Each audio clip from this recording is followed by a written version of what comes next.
Peace, peace.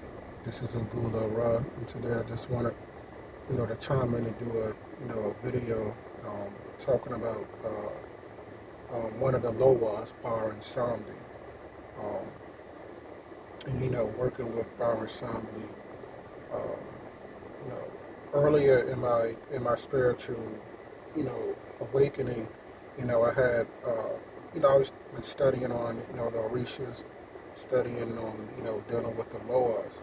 And I was reading on different nations of when you're dealing with voodoo. You have the Rada, you have the Nago. What I'm saying, you have the what else comes? You got the Gede. What I'm saying, and and the Petro. And I was just reading on different aspects of the nations, and I just happened to stumbled across reading more about the Gede and dealing with like the ancestors and dealing with the dead, and um, I ended up reading like you know more about the Baron Samedi, the attributes of Baron Samedi. He deals with healing sick, or people do different when people do witchcraft or whatever. He's the one to go to break it off. Somebody's trying to um, do death rituals on you. He could basically deny access of digging your grave, different things like that.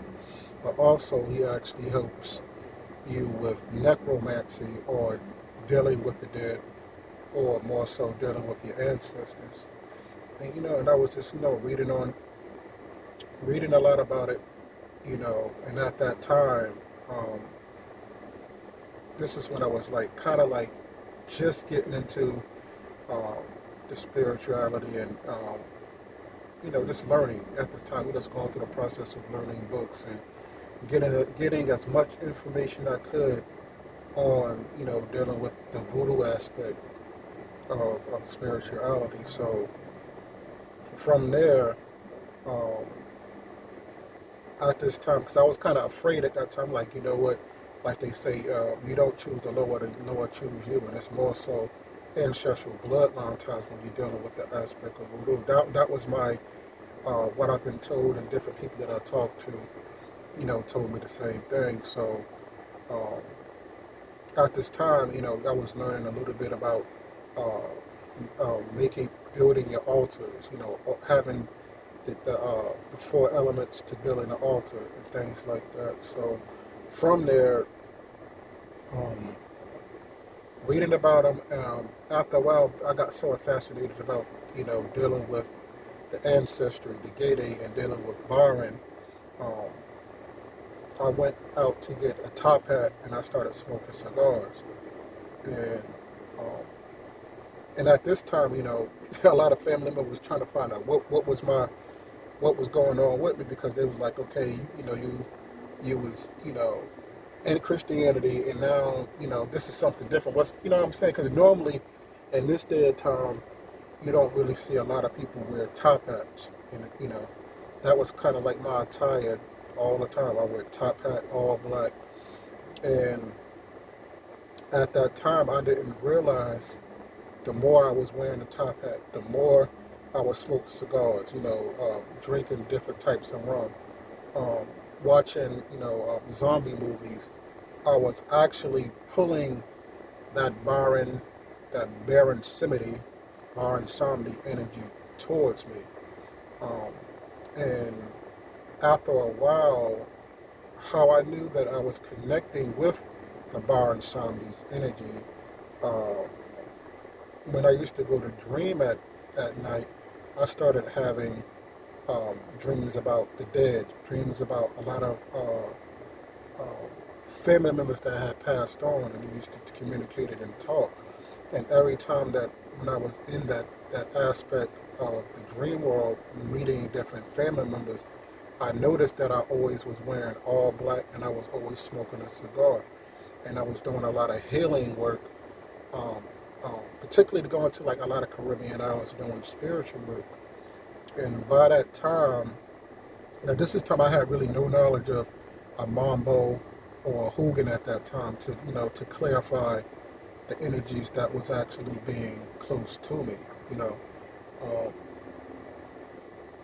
and in that aspect, uh, just working with the energy. A lot of people that I was friends with, they was actually saying that they was seeing me in the dream world, the astral world, with a top hat, smoking cigars. You know what I'm saying? Being another aspect of Baron Samedi. So after that experience of connecting with that energy, I noticed that uh, I started, like, everything started to be a lot of different, where um, I started getting more ancestry and more family members started coming to me in a dream, or they voice may come up, or I may see, just seeing different attributes of people who had passed by. And at that time, I started to see a lot of movies dealing with the dead. They coming on like back to back, and I'm like, at this time, this is like I said again, this is like when I was just in the beginning stage of dealing with the energies, and in a way, they would say you was actually working with the energy. A lot of times, people, when they working with a particular energy or deity, they do it in a ritualistic or ceremonial way. But what I learned and what I realized, when you start to become the energy, you, you're working the energy, and it's actually pulling towards you. You know what I'm saying? And when I was doing that, I started to connect more with that Baron Samedi energy, right? Um, and another situation happened where um, a particular family member, they ended up getting into some legal trouble, and they got incarcerated. And from the looks of it, the charges that they had on them, that was actually placed on them, they was told that they wasn't going to make bail. There's a chance that they could be serving 25, a lot of years in jail, right? And when one of my siblings was calling me about another family member, you know, at this time I was doing a little spell work here and there, and they was basically calling me to find out what I'm going to do. And I'm like, deep down inside, I'm like, I don't even know what to do. You know what I'm saying? I don't know how to deal with a court case or a legal case, and so forth. So, long story short, I told him, you know what, I'll see what I can do. And at that time, I didn't had no idea what to do, right? So that night, and I kept thinking about, I'm like, man, this, what I'm saying, this person is a good person. They just kind of got caught up in, you know, the street life or whatever the situation is. And I'm like, you know what? I'll try to figure something out, right? So that night, I went to sleep, and all of a sudden, I was at the cemetery, and I was at the cemetery gate, and, when I was there, um, another thing, whenever you're going to an actual cemetery, there's a proper way to enter and into from the land of living to the land of the dead. A lot of times you have to say a prayer, or have acknowledgement that you're stepping from the land of the living, getting ready to cross the land of the dead. And a lot of times you would leave an offering or something outside of the gate before you enter in. You know what I'm saying? As an order of payment, and then you leave payment when you're actually there coming out, right? And this is in the dream world. And once I did that, and I walked inside the cemetery, I had an all black top hat, and I was smoking a cigar. And I remember one of my family members had passed at that cemetery, and I was actually looking for them to try to get help, right? And I couldn't find. I ended up saying Baron Samedi name. I shouted his name out, and then immediately I was like, oh, that might not be the right thing to do, because being that I was in the land of the dead, yelling like that, that's not actually having respect for the dead. So I said it one time, and then telepathically I was basically saying that I was sorry. So once that happened, I started walking down this long, road, right? There was trees. There was like, tombstones like on both sides of me, and I was walking down this long path. And walking down this path, it seemed like it was just miles, and I was just walking and walking and walking. And all of a sudden, I got to this part of the cemetery where it was like a Y. Like it broke off, like the road broke off, and it was one side over here. You had a left side, and you had a right side, and you had a left side. So I went to the left, and as I was looking down, I could have seen this house, and it must have been the back door because I seen the steps, and the door was open. So by this time, I went and I started walking, and as I was walking, I seen this figurine started to like. I was walking, but then there was gliding, and as I was walking, it started to float towards me. I said, okay, this is Baron Samedi here because, the person had on all black and they had on the top hat, right?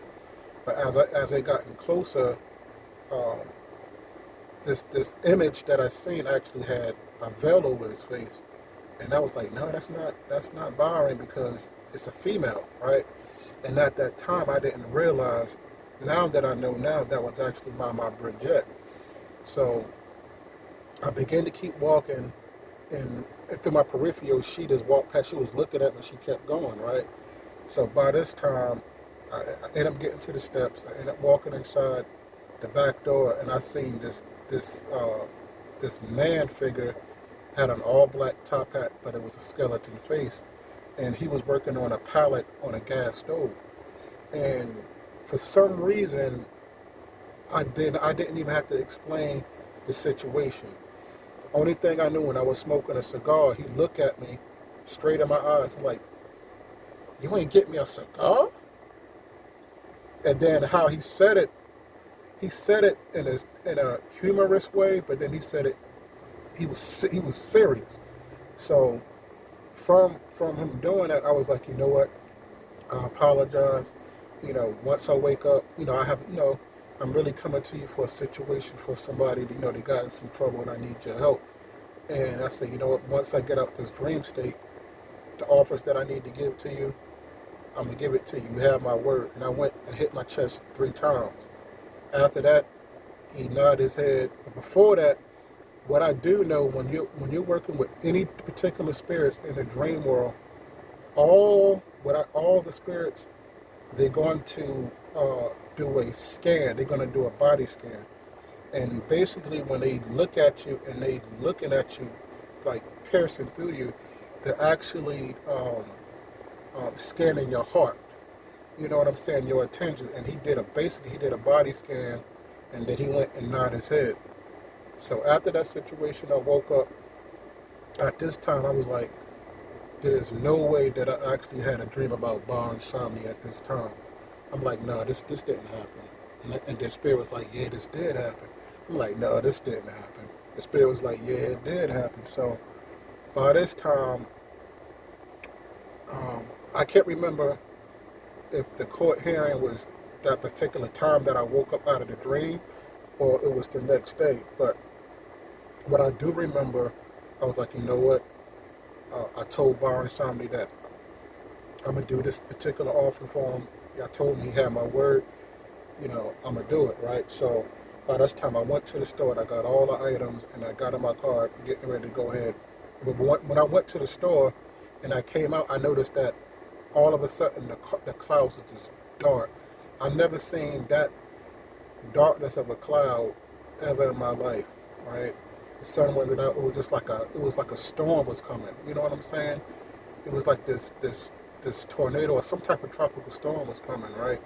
So by this time, I got in the car and I started driving. I had to go past a bridge, past the bridge, and it was like maybe like a half of a mile to the cemetery, right?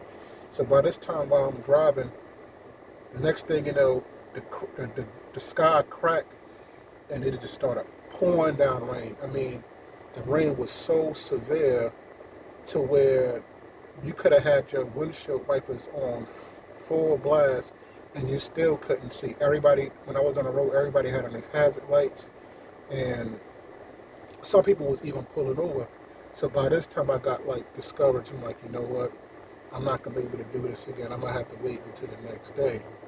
So by this time, I turned back around, and immediately I got this conviction. You know what I'm saying? I was like, you know what? I'm a man of my word. I told Baron that I'm gonna have his offerings. I'm gonna go ahead and turn back around. So once I turned back around, and mind now, I had my windshield wiper on full blast. People had on their hazard light. Some people stopped over to park their car. I still kept going through. You know what I'm saying? I had to drive a lot to reduce my speed, but I drove about a half a mile, and I was actually at the same cemetery that I had in the dream state. So I knew it was real because I actually go to this particular cemetery every other Saturday, right?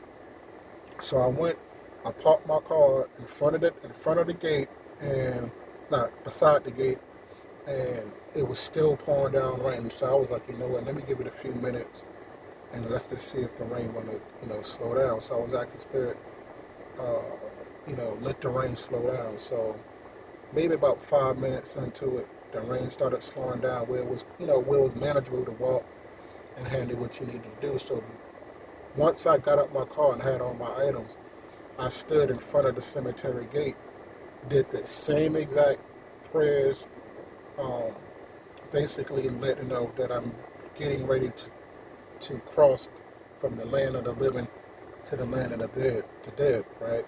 So I went, started to walk, and I ended up finding a tombstone.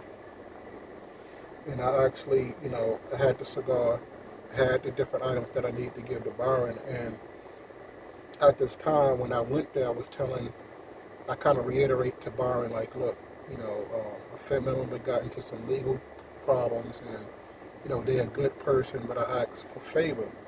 And I said, they talking about giving this person a certain X amount of years, and it's going to have a felony on their record. So I said, in order for me to know that you had something to do with the work, I asked that whatever they have, they drop the charges, and they drop the felony to a misdemeanor.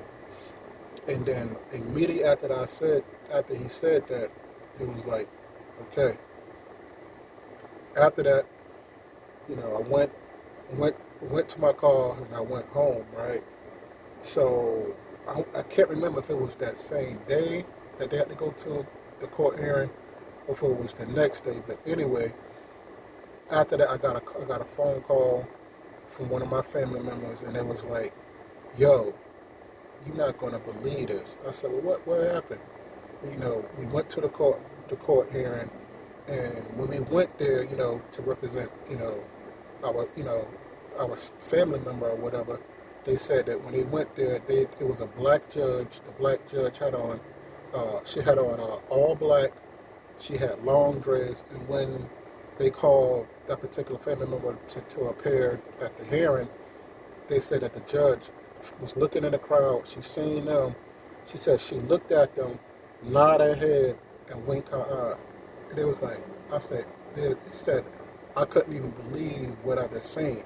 That the woman just looked at him and said that she got you, right? Which now, me thinking about it, that was actually Mama Brigitte. Actually the Mama Brigitte. So, long story short, this person was able to get out, and I would say um, it might have took like a year or whatever. They had to go PR bond, and not they had the PR bond, but they had a PO or whatever. They had to go see them, pay some legal fees or whatever. And they was working on this case for about a year, right?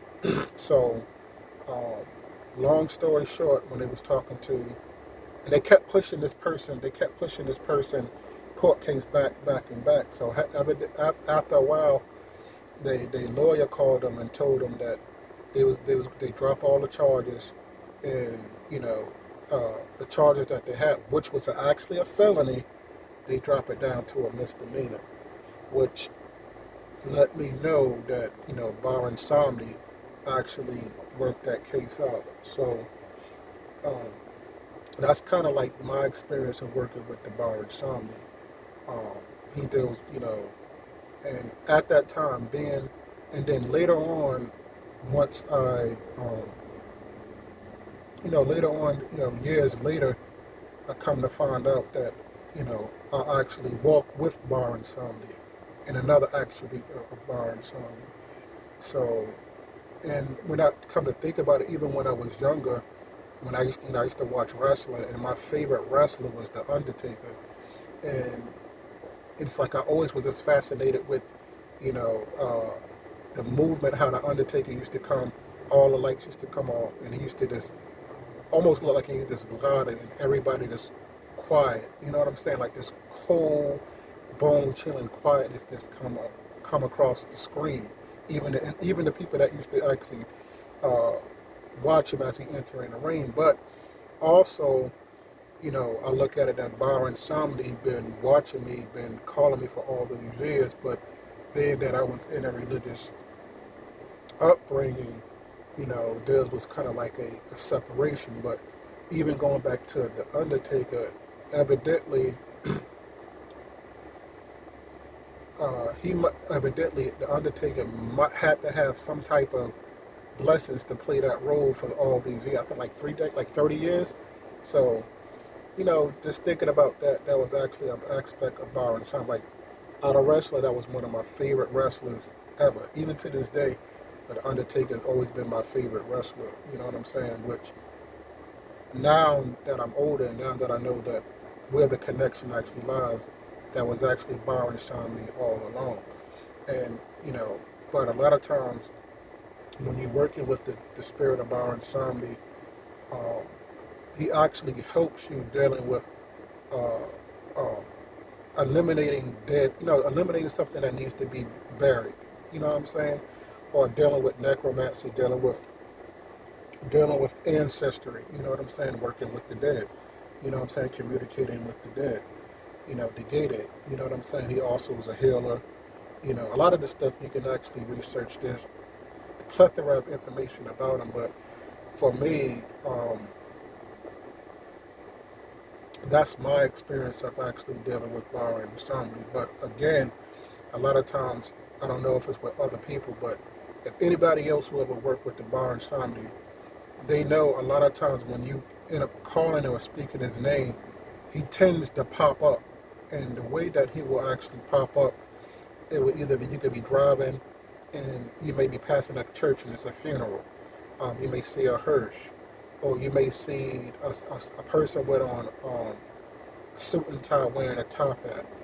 Um, you may be watching, you may turn on the TV, you may see zombie movies.